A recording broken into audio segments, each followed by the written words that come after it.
All right, so back to the discussion then. Exactly.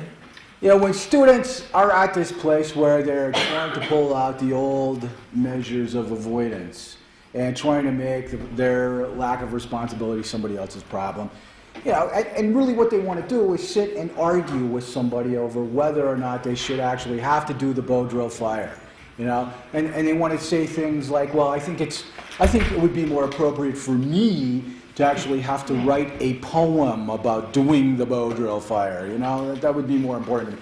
Yeah, it's stuff like that to where, can I get back into the realm of argument and debate? Because I have always been able to master those realms and I always wind up getting to do whatever I want to do. Well, we don't want to put a lot of energy into that out here, and again, you know, even though there is that kind of inherent sense that you should just sit and say, well, gee, Johnny, no, let me tell you about that bow drill fire. These are the things that you're going to learn from it. We can't do it. It makes absolutely no sense. It makes no sense whatsoever. When I hear things like, you know, what they typically tell me, I tend to tell them, you know, you are absolutely right. Your parents didn't send you here to learn how to make a bow drill fire, okay? They didn't send you here to learn how to become a better hiker. They didn't send you here so that you could learn how to cook rice and lentil soup over an open fire, or how to dig and learn how to dig and use a latrine. Okay? But your parents sent you here knowing that all of those things were an essential part of the program here as well. Okay? No problem. In fact, your parents didn't even send you here to do the phase work. If, you know, your parents would have called me up and said, here, I got $200, can you send me the phases? Yeah, I would have sent them to them. You could have done them at home. I don't know how you would have done that at home, but for all I'm concerned, they didn't send you here to do those things. And I also agree with you as well, that if you ever find yourself in any kind of a situation after leaving Redcliff, any kind of a situation that you can imagine in which you absolutely must do a bow drill fire, then it means that you have already screwed up. So, I certainly hope that once you leave Redcliff, you don't ever have to do one. You know? That's not the point. So, students will procrastinate on this. They'll find any excuse that they possibly can. I know there's probably been some of you here that have been very frustrated by this. What? What's the big deal? Okay? You've seen the instructions, you say, why can't they just do that? You know, and the thing about it is, it doesn't happen until that child finally decides, no one else is going to do this for me. No one else is going to intervene. And it really is a big deal, because for some of them, this is the first time in their life that they've had to experience that sensation. No one else is going to do this for me. And it's something I really don't want to do. It's hard. It requires some persistence. I don't want to do it, and I can't get anybody else to do it. So it's only at that point where I decide that I'm going to do this. For some students, that's all it takes. 2 hours later, there it is. They've got that fire in their hands. Other students decide, well, I'm going to do it, but I'm going on the bow drill fire death march in the process. And I am going to make sure that everyone knows exactly how miserable I am with all of this. Because I'm really feeling punished by this.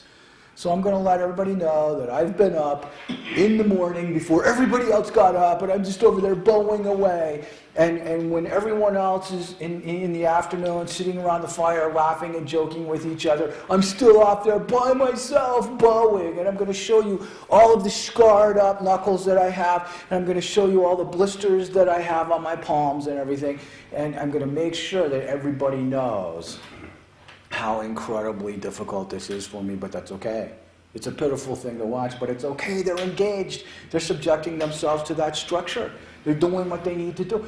And sooner or later, they will find themselves in that position where the fire that they have created is right there in their hands. And that is an incredibly interesting experience to witness. I like being there when that happens, because there is a look on that student's countenance that I have not seen before. And the best way to describe that is that it is a look of ownership, that this fire actually belongs to me. This fire exacted a price from me.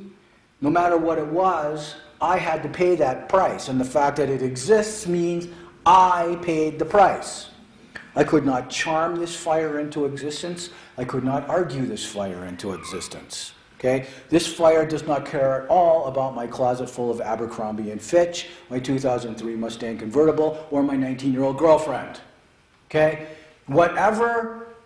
Whatever toll this fire demanded, I had to pay that. And it's interesting because it's different for every child. It's interesting to watch how that unfolds. And it's interesting to watch some students adopt a stance where they think that it's so unfair, that someone was able to get it so easily and they're struggling with it. I mean, the metaphors around all of that are just great. They're absolutely great to work with. But at that point where the child is standing there with that fire in their hands, that's when we can begin the interpretation process. I paid the price. I own this fire. Okay? I know how to do this now. And we are able at that point to start saying, okay, look, now you can see, yes, your parents didn't send you here to learn how to do a bow drill fire. They sent you here so that you could become the person that made that bow drill fire. Because the person that made that bow drill fire in the process was able to fill in some of these blanks. That's how that works. You were actually doing something you didn't want to do. And that's when you find out those things about yourself that you need to know. Right? So you got a few of those filled in. Now let's take that and move on to problem number 2, whatever that might be. Hey, we got a lot of problems out here. There's problems inherent with just living out here. There's the problems of dealing with the relationships that you have here and relationships that you have with your parents. Those are the ones we want you to really focus on. Okay? So on and on and on and on we go with these problems. And yes, we do have a bunch of them.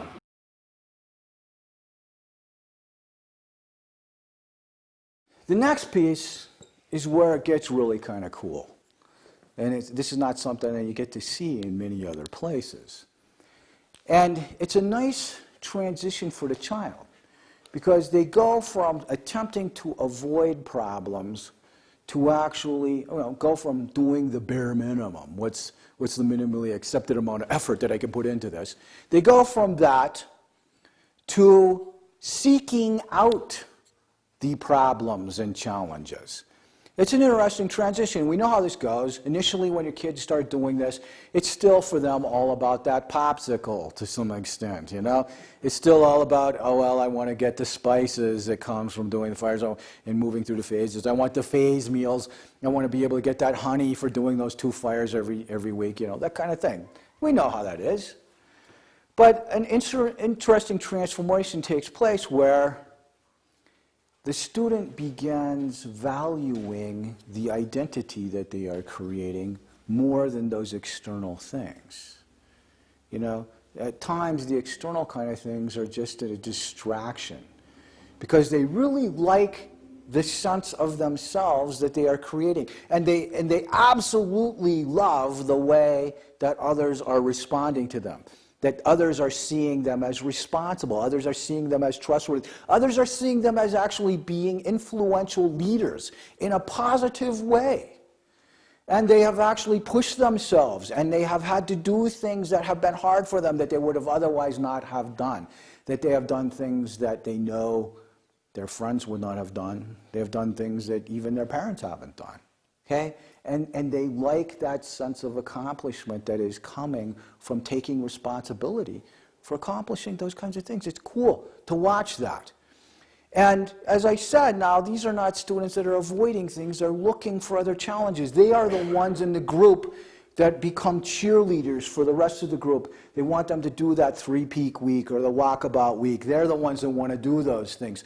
They're the ones that are looking to do extended solo times out there. They're the ones that want to lead the hike. They want to learn how to lead the hike with both the compass and the GPS, okay? They want to learn how to do those kind of things. They want new students to come into the group so that they can be mentors to those students.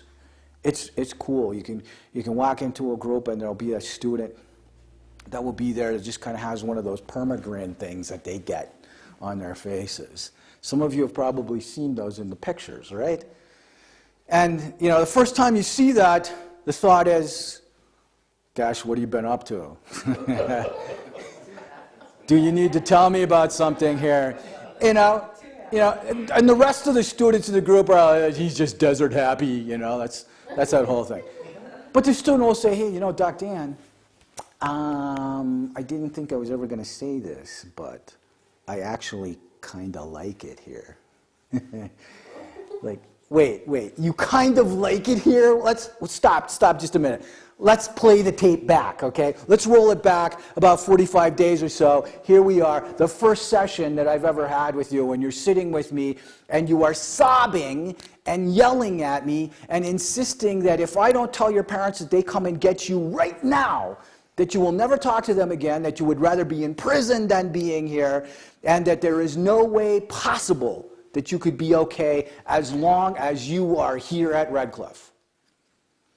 So let's look at this. Now we bring it back to today, and here we are. Guess what?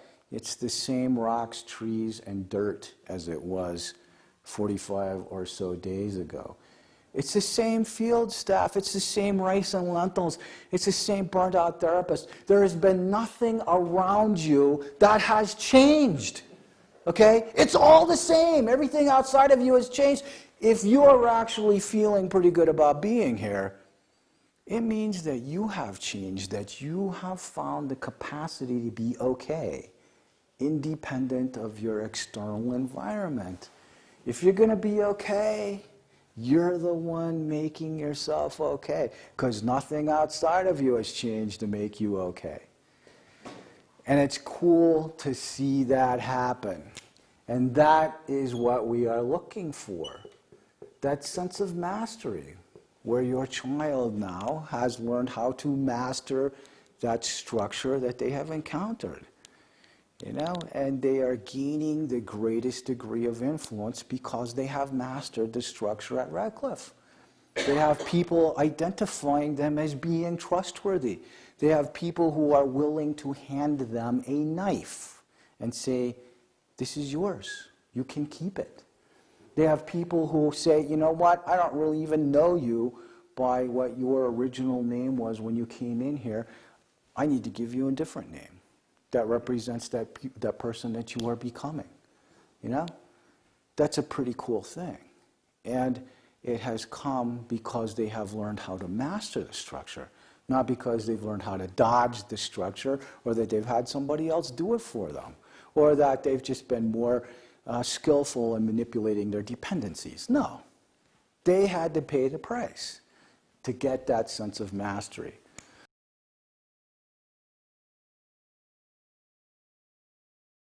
So, of course, just about that point where we actually like having them around, you know, no, we've accomplished our purposes, and we got to boot them out of here, you know, where they're moving from here to wherever it is that they are going from here, where, coincidentally, they start the cycle once again.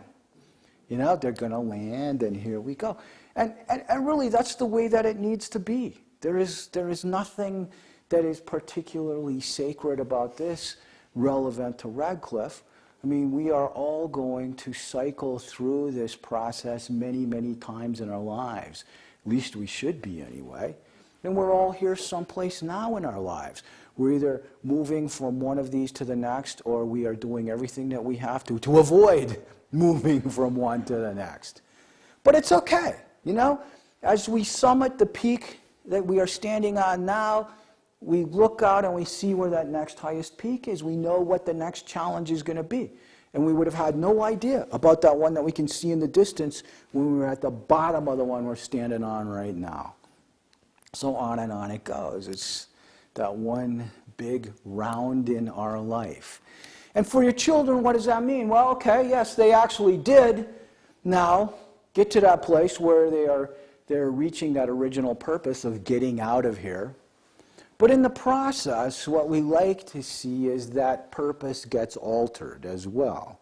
That now it's not so much about getting out of here, but now it's about putting myself in a position where I can be trusted, okay? Putting myself in a position where perhaps my parents might be willing to trust me again, right? That's the goal that we like to see them working towards.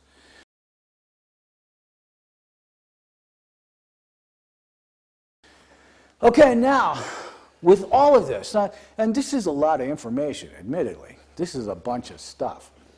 Let's go back, and remember I told you, there's that little 20-minute test, right, that you need to know within the first 20 minutes. How do you know? How much of this has your child actually absorbed? How far along have they come?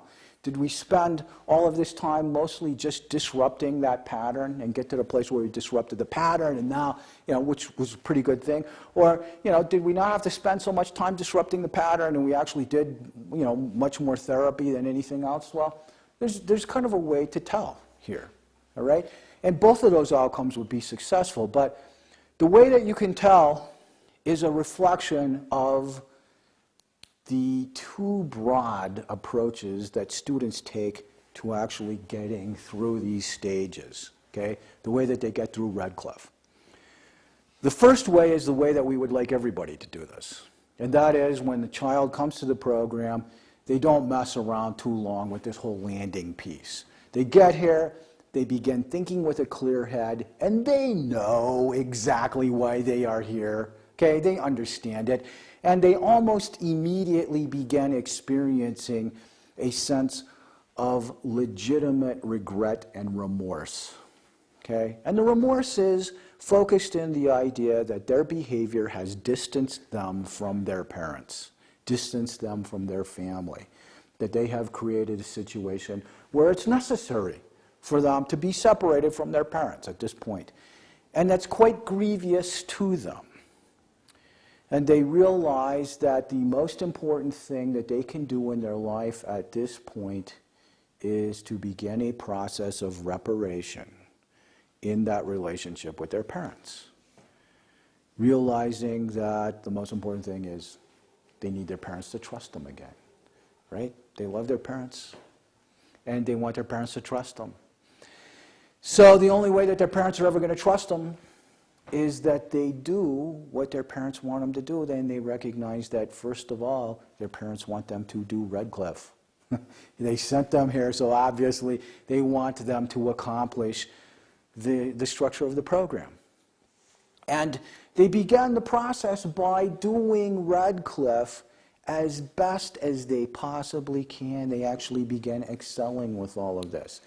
And they recognize that it starts here. I can show you by the way that I get through Redcliff, how I'm approaching this. And so I take things very seriously. I start cranking through that phase work. When everybody else is still sleeping, I'm up in the morning working on phases. And I'm not stymied by, if I'm not having immediate success with my bow drill and stuff like that. No, I'm staying with it. I don't get caught up in any of the group grievances and griping and mutual commiseration that goes on. No, I stay apart from that because I have a focus that's different. I'm not trying to avoid things. I'm not trying to get anybody else to do stuff for me. I'm using the program to demonstrate that I am willing to take some responsibility. It doesn't take me very long to get going through the program. If my parents actually write a letter to me that says, hey, we need you to go on to a boarding school after you're finished with this, or onto an RTC or whatever it might be, some other transitional placement, of course, it's going to be a little disappointing to me. It's not what I would have chosen for myself. But I will approach it with the idea that if this is what my parents want me to do, I'm going to do it. Because there is no way my parents can possibly trust me unless they see that I am willing to do what they want me to do. And I am always encouraged when I see children adopting this approach. I'm also much more optimistic about things when I actually see adults, or young adults adopting that same approach, because they recognize at that point that their relationship with their parents is always going to be mediated by the level of trust that their parents have for them. Okay? It's independent of the fact that their parents love them. It has nothing to do with love at all. It's a given. The fact that you are here is perfect evidence that your parents love you. But the fact that you are here is also perfect evidence that your parents do not trust you. Okay? And there is nothing that you're going to do that's going to influence your parents' love for you. But everything you do is going to influence your parents' ability to trust you. So it doesn't matter if you're 16 or 34. Really, the relationship that you're going to have with your parents is going to be mediated by their level of trust. So when kids get that piece, it's fun to watch them take off. And they're not giving me these lines about, okay, Doc Dan, I got it. I realize that my parents are the most important people in my life now, and I don't need to do drugs. Now I just need to go home and prove that to my parents. You know, the kids that get it aren't those ones that are telling me that kind of stuff. The ones that get it say, I'm proving it here. This is where it starts. And I'm gonna get through this program showing my parents that I can be trusted. You know, this is what I'm going to do. And so when my parents show up for graduation, of course I am elated, ecstatic to see them. And the best way to describe the experience that I'm going to have with them at graduation is that it feels like a celebration. It's my parents and me reveling in my accomplishments. And it may be for the first time in a long time that this is taking place. And I want my parents to be as much of a part of everything that I've done as they possibly can be. I need them to see what this has really been all about. I need them to understand. I want them to see this from my perspective. And I want them to be a part of whatever that next transition is going to be. I want them to go with me and enroll wherever it is that I'm going. And we can plan from that point forward as when the next natural break will be. Whatever those kinds of things are. I need my parents to be a part of that, and we are celebrating what is happening here. Now, do I expect that my parents are actually going to trust me right out of the chute? No. And in fact, they would never have heard anything like that from us. Well, gee, you know, Johnny, as soon as you get back home after you've done Redcliff, since you've been so good here, it means that you should go back home and your parents should immediately hand you the keys to the Mustang convertible, $50 and the cell phone. No. Heck no. Essentially what we tell them is how much trust should your parents have in you when they see you again? Nada, zero, none. Okay? And if they are going to have some trust in you, it means that you will be willing to pay whatever price is necessary for them to trust you again. Right? And if you are doing that, then yeah, they will trust you. They'll see you doing what they want you to do.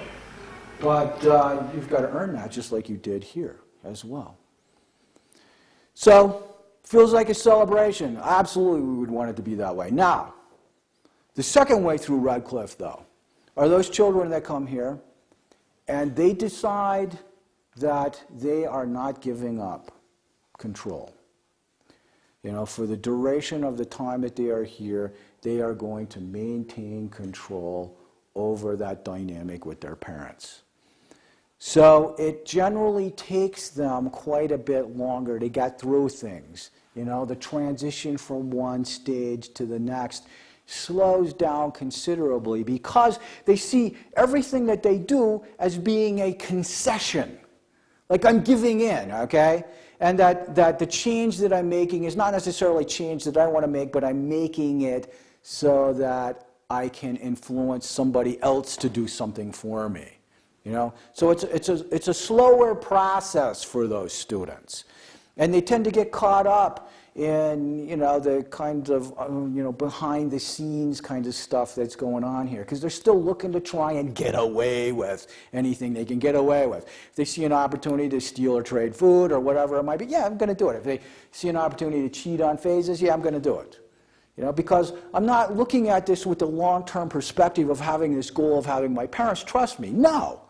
I'm still trying to get away with everything that I can do, because getting away with stuff is still my way of maintaining this sense that I am smarter than everybody else, and that I know better than anybody else what's best for me, and that I can actually defeat the structure that is out there for me. So it takes me a little longer to get through this. When my parents send me that letter that says, Gosh, we're not quite ready yet as a family to have you home, so we need you to go on to this boarding school, this RTC. It will be like day one of Redcliff again. And I have to write that second round of Redcliff letters almost. The kinds of things. You've taken away the only hope that I had. I was doing this just so I could go home, and now you've ripped that away from me. How cruel could you possibly be? And that tends to extend things out as well. But yes, I'm having those experiences. Yes, I still am in this place where I am unable to avoid those elements of my life. Yes, I will have to be subjecting myself to a certain degree of discipline. I've got to get through this, and I go through the stages. It takes me a bit longer. And yes, I will have those experiences of mastery as well. They will scare the heck out of me. And it will constantly be this little balancing act. Gee, am I getting more influence from this than I am if I still manipulate everybody, I'm not necessarily going to embrace them. They pose a real problem for me is what they do, right? But then when my parents come out, they come out of graduation, and of course I'm glad to see them. And of course I'm glad for this to all be over, and I'm thinking about all the food that I'm going to eat as soon as I get out of here and those kinds of things. And the thing about this is that within the first 20 minutes of meeting my parents, I will have to introduce the next round of manipulation. It's going to be the next round of let's make a deal kind of thing. And I'm going to start out with the do I really have to go to fill in the blank, wherever it's going to be. And it will be why? I've already done this, why are you making me do that? So, when those kinds of things start happening, it's not necessarily a bad thing, but it's important for you as parents to recognize how to use that as an assessment tool, okay? To realize that actually what has happened, the primary thing that has happened here at Redcliff has been mostly the disruption of the pattern, which is good. We wouldn't have been able to do that anyplace else. It's absolutely a good thing. Does your child deserve to graduate? Yes, absolutely. Do they deserve whatever kudos that they get from what they have been doing here? Yes, absolutely. Okay? The only thing that might be a bit worrisome is if the discharge plan does not match that level of commitment that you are seeing from your child. Okay? If your child is still pretty ambivalent about being the child in the relationship, if they still want to tell you what to do and demand that they retain control over the relationship through manipulation or whatever it is that they are doing, then that's a good indication that they're probably not yet ready to live in your house as your child under your structure. Okay? And that's okay. We still want to give them the success that they have had. And the experience that they have had out here has been invaluable. I mean, yeah, absolutely. And we don't need to be feeling sad. I don't think, we need to feel disappointed. No, it actually has been successful. But it also gives you an opportunity to accurately assess where they are. And, those opportunities really are far and few, or few and far between, And it's cool that you can see this without any distractors. So, as it boils right down to it, what we are saying is your job then, as you go out of here today, is to spend as much time as you possibly can assessing what is this level of commitment. Because as parents, as therapists, as anybody who is involved in your child's life, we're actually relegated to assessing this as well as we can and then matching it, okay? In order to have that genuine relationship in which your child needs to grow and take some responsibility for themselves, we absolutely must do that, okay? We can't put any more energy into it than your child is willing to put into it. If we're putting more energy into it, then we're being manipulated, and your child is not being responsible. If we put less energy into it, then we are not being responsible, okay? And it's likely that we're manipulating our children. So this is the tough part, especially the older that our children get. it's a lot harder at this point to really accurately assess that, especially if they have been on developmental vacation and it's been unclear to us, really what's been going on in their lives. So, take the opportunity at this point as much as possible to assess that piece. Now, I bring this up now not so much because I want to increase your anxiety level about all of this. Yeah, I know. And I do want to tell you that you're likely going to find your child to be farther along than you expected them to be. No matter where they are, they're going to be farther along than you expected, okay? But I bring this up because we want to use Redcliff as an intervention as much as we possibly can, okay?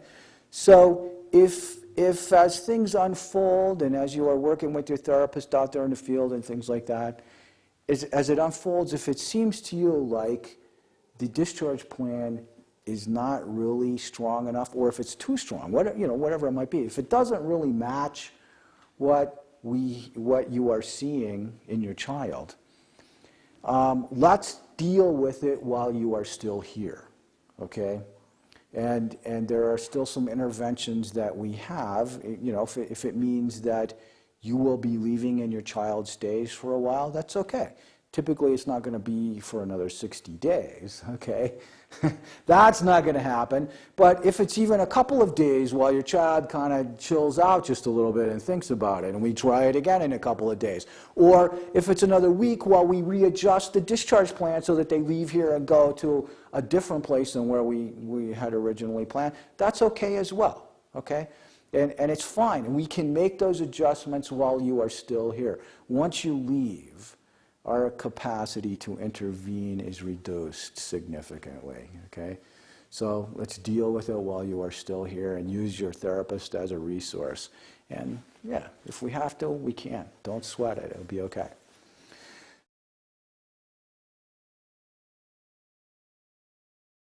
Now, in order to retain all of this information that I've just dumped on you, if you're like me, I'm more of a visual person than anything. So if I can't see it, I have a hard time conceptualizing it.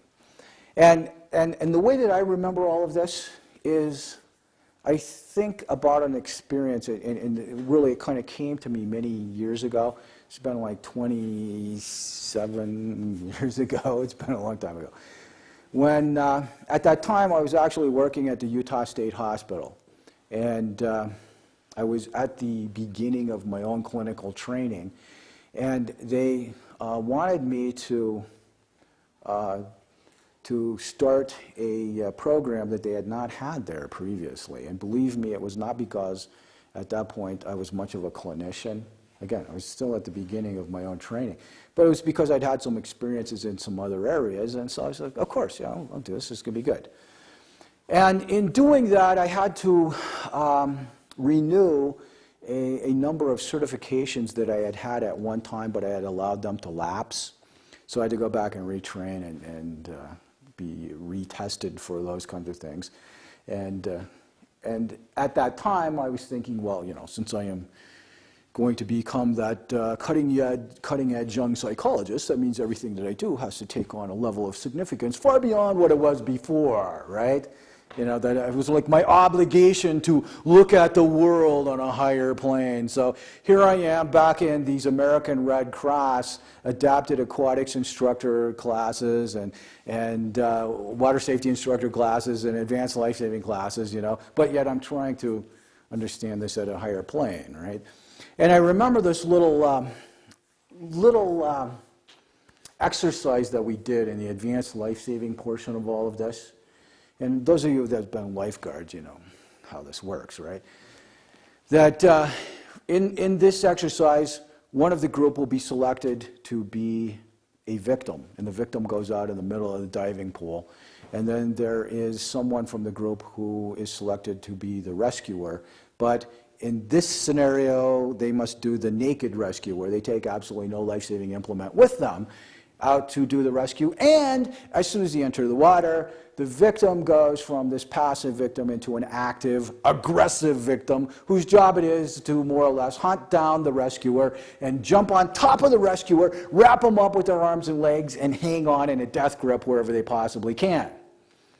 It's the rescuer's job at that point to find that way to disentangle himself from from that whole thing, get a safe distance, reassess, and attempt another rescue or an assist if it was safely possible to do so. All of that had to be done before the rescuer and the victim ran out of air down there at the bottom of the diving pool. Okay? Now, when we were doing this, the reason that this came to me is because we had this little contest going. Everybody wanted to be the victim. And the contest was to see if you could actually make the rescuer run out of air down there at the bottom of the diving pool, right? And it was actually not that hard to do because you can always get a lot more air when you're jumping on top of somebody than when you're getting jumped on, right? But I was thinking to myself while I was watching this, you know, trying to get above the horseplay here, okay? I was thinking to myself, you know, this really is the rule, more the rule than the exception. You know, and although it hadn't actually happened to me, I'd had friends when I was involved with lifeguarding who had gotten injured in attempted rescues. People who are drowning do tend to be very irrational.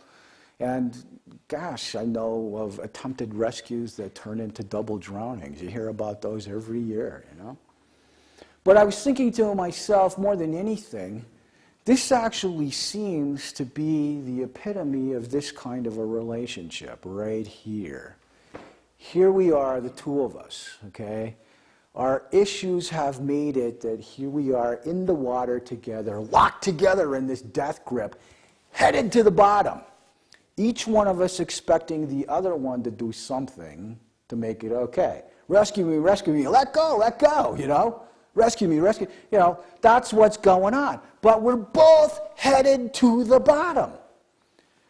Now, there's a couple of grim realities that go along with this. Grim reality number one is there is no elegant way out of this relationship. There's not a nice way.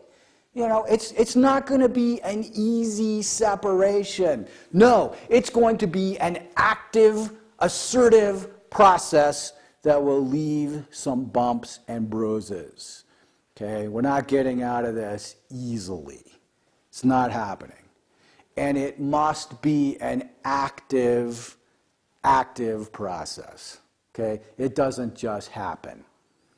We will have to be assertive in order for this to happen.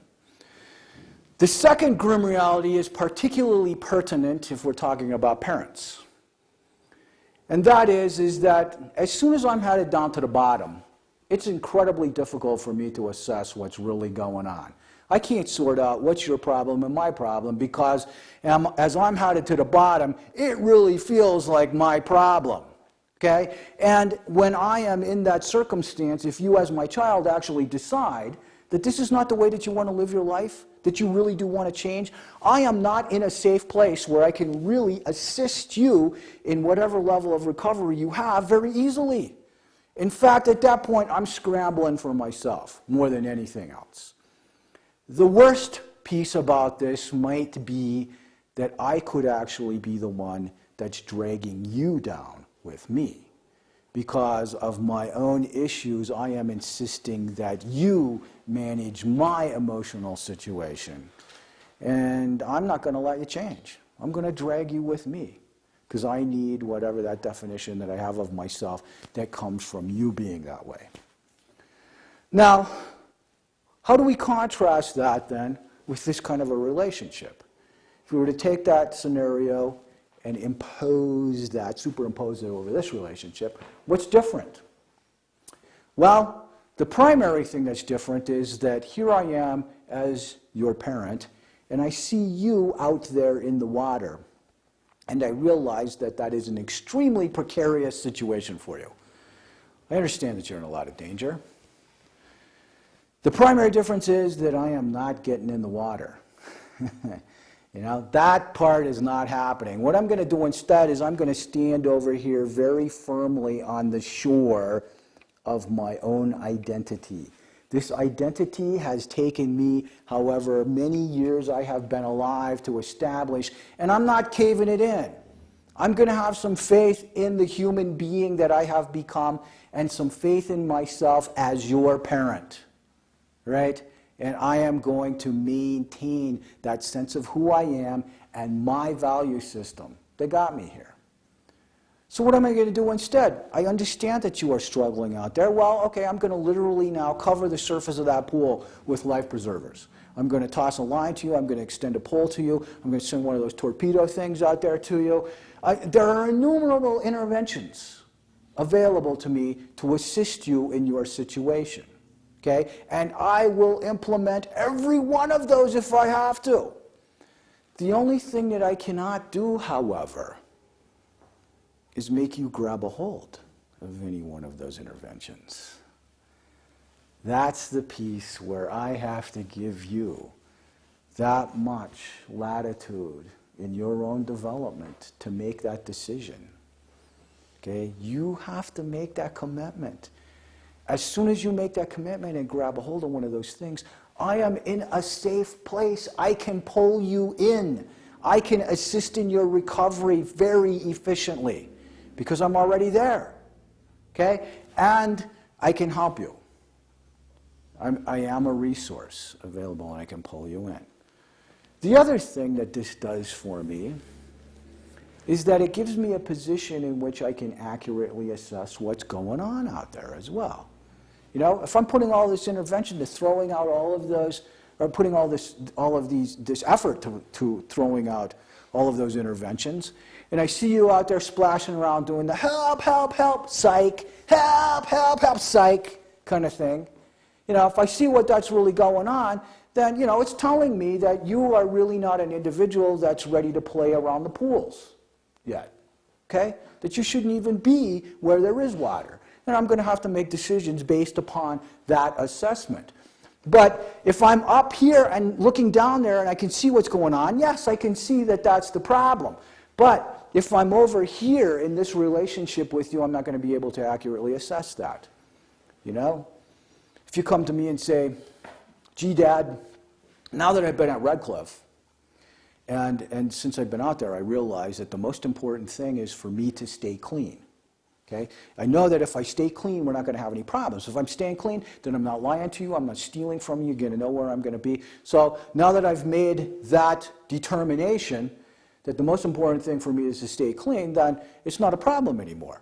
And I don't think it will be a problem for me to go out and hang around with my still using friends, because I have enough willpower to make sure that I'm not going to be able to, that I won't be relapsing. My friends are also going to support my desire to stay clean, and I can assist my friends' recovery with all of those great things that I have learned at Redcliff. All right? Now, if I'm in this kind of a relationship with my child, or moving towards this kind of a relationship with my child, if I am maintaining this sense of myself, when I hear crap like that, I'm going to recognize it for the BS that it is. All right? Which is essentially you saying to me that you have no intention of staying clean, you just want it to be my decision that leads you back to relapse. You want to blame that on me. Right? I'm not buying it. Now, if I'm over here in this relationship with you, when I'm struggling to keep my own head up above the water, when you tell me those things that I want to hear, I'm going to bite on it every time. Yeah, fine, sounds good. You know, here we go.